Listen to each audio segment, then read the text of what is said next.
cet équilibre va être rompu. D'accord? Et le patient va se retrouver en surcharge. C'est ça que vous voyez chez le patient dialysé lorsqu'ils ne respectent pas le régime, lorsqu'ils vont boire des quantités très importantes, surtout en été, parce qu'ils ont soif, d'accord, et que la quantité qu'on leur permet n'est pas toujours suffisante pour étancher la soif. D'accord? Et donc ils arrivent en surcharge, et ça va se traduire par un poids sec, par une prise de poids qui est très importante au-dessus du poids sec. Donc ça, c'est votre pratique quotidienne. Après, tout ce qui est en vert, tout ce que vous savez qu'on ne connaît pas, enfin, que les gens ne connaissent pas. On ne connaît que ce qui est en bleu. Mais ce qui est en vert, c'est très important. D'ailleurs, même lorsque le rein est petit, est en insuffisance rénale terminale, cette fonction rénale persiste. C'est la fonction endocrine.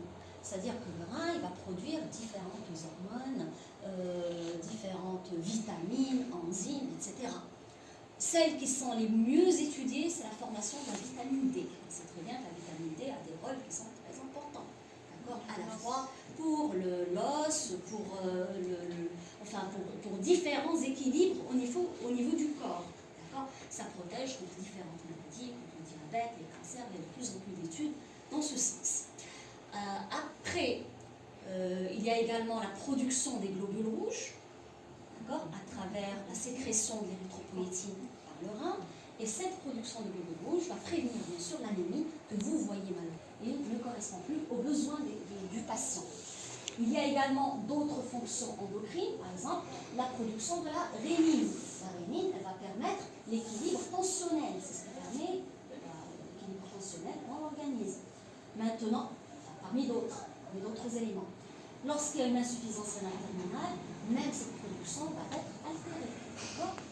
Donc, il y aura des répercussions sur l'équilibre tensionnel des patients. Donc ça, c'est pour vous dire, vous rapprocher un petit peu globalement des fonctions. Maintenant, lorsque le rein est malade, eh bien, tout ça va être perturbé. D'accord? Tout ça va être perturbé. Mon propos aujourd'hui, c'est plus l'insuffisance rénale chronique à l'aiguë. En insuffisance rénale chronique, le patient peut avoir une diurèse, peut deviner. Et d'ailleurs, c'est pour ça que beaucoup de patients, ils arrivent en dialyse et ils ne sont pas convaincus. Ils disent, mais je continue à continuer. D'accord? Sans que c'est bénéfique, etc. D'accord? Et donc, lorsque le rein est important chez un patient qui est en insuffisance rénale terminale, d'accord, et dialysé, bien entendu. D'accord? D'ailleurs, il y a une étude qui est qui est à la limite choquante.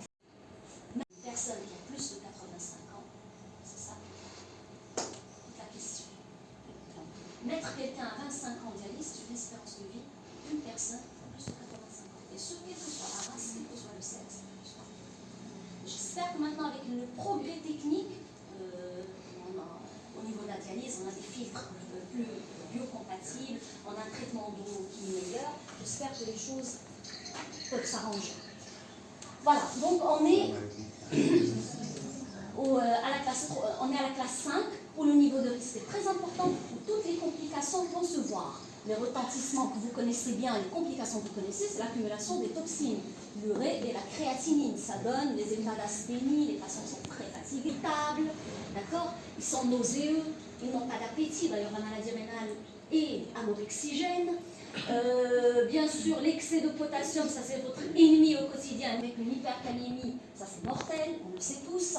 L'excès de sodium ou des fois même la baisse de sodium, avec bien sûr, là aussi, les patients ont des maux de tête, des céphalées, l'hypertension, que vous n'arrivez pas à gérer au cours de la séance. D'accord? Les œdèmes, les souffres pathologiques. Des fois, il suffit d'un bien qui casse l'os, parce que l'os est fragile, je vous montrerai des images par la suite.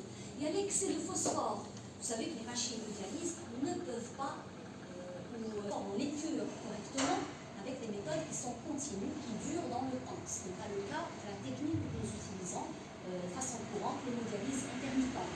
Il y a la dialyse péritonéale qui est bonne pour le phosphore et l'hémodétrilation. Ça, c'est pour que vous le sachiez. Sinon, nos patients, en général, ils ont un rythme très intense, sont en train de se gratter pendant la séance et des fois, ça empêche le bon déroulement de la séance. Et puis, bien sûr, tout ça a des répercussions ça donne des anomalies cardiovasculaires, articulaires, ça donne des dépôts, etc. Donc là, si on veut résumer un peu le retentissement, regardez pour l'os. Donc l'os ludialisé, c'est ça. Regardez, il est transparent. Regardez au niveau de la colonne vertébrale. Regardez, là c'est un tassement, c'est la vertèbre qui se brise. Regardez au niveau de la coupe phalangienne. Regardez. Voilà. Ça c'est l'aspect, c'est au niveau où on ne connaissent pas la technique. D'accord, il faut dire qu'elle n'a pas bonne presse parce qu'elle a comme concurrence des géants de l'hémodialyse. Les géants de l'hémodialyse sont là, vous les connaissez tous, et donc ils ne laissent pas assez de terrain. C'est une question de concurrence commerciale, voilà. Une question d'école et d'équipe. Les vieux Européens, les vieux patrons sont plus sur l'hémodialyse, d'accord. Maintenant, dans notre pays, le cas particulier de notre pays, on va dire que l'État, par exemple, va prendre en charge maintenant dans le cadre du partenariat public-privé, qui est une excellente initiative qui a permis de résoudre le problème monstrueux de la liste d'attente. Mais ça a été fait pour l'hémodialyse, c'est-à-dire les gens qui n'ont pas les moyens, l'État les prend en charge chez des néphrologues en hémodialyse et pas en DP. Il faut dire que ce n'était pas développé, assez développé au moment où Madame la ministre avait signé la Société marocaine de néphro. Même pour le remboursement, il y a des choses, c'est du travail à faire. Et d'ailleurs, il y a tout un plaidoyer qui est préparé par les néphrologues pour lui permettre la place qu'il veut. Mais techniquement, scientifiquement, mathématiquement, ça se défend. Moi, j'ai beaucoup, et d'ailleurs, parmi nos patients, il y a, c'est vrai, les jeunes, les gens qui ont ces indications que j'ai citées, mais j'ai aussi les patients, il y a des patients il y a des cadres, des gens qui ne veulent pas avoir l'étiquette de l'hémodialysé chronique. Ils ne veulent pas faire d'hémodialyse. Et donc, lui, il a pu connaître les différentes. C'est ça, mon je suis. Merci beaucoup. Parce que tu transmets le message hyper bien. Merci beaucoup.